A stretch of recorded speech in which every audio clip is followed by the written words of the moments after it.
गांधीवादी स्वाधीनता संग्रामी गोविंद मिश्र और विश्वकिशन डालुआ स्मृति सभा अनुष्ठित। स्वाधीनतार 75 वर्ष पर ओडिशार प्रथम गांधीवादी संग्रामी गोविंद मिश्र को उपयुक्त सम्मान मिले नहीं। दशपल्ला राजा आक्रोश शिकार होई ओडिशा छाड़िथिबा स्वाभिमानी क्रांतिकारी आदर्श जीववर्ग अनुप्राणित होगा आज आह्वान बोली आयोजित स्मृति सभा अतिथि माने मत देछंती। कमलडीह मां भुवनेश्वरी वरिष्ठ नागरिक मंच तरफ आयोजित सभारे प्रथमे गोविंद मिश्र और तांको घनिष्ठ सहयोगी विश्वकिशन डालुआ फोटोचित्र में पुष्पमाल्य अर्पण कराଯାଇଛି।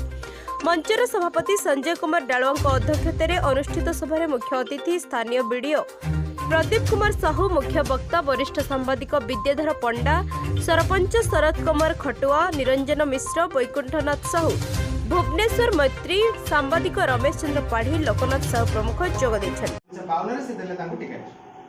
ये निर्विवाद होते विधायक ठिया होते बिना लड़ाई रे से जीति था जोटा निर्द्वंद कहते कि टिकटा मिलले तो ठिया हे तेणु से कांग्रेस टिकेट पाइले कांग्रेस टिकेट पाइले राजा साहेब रहिले नीरव रहिले विशेष किसी माने पाटितुंड कलेनी से देश प्रति राज्य प्रति।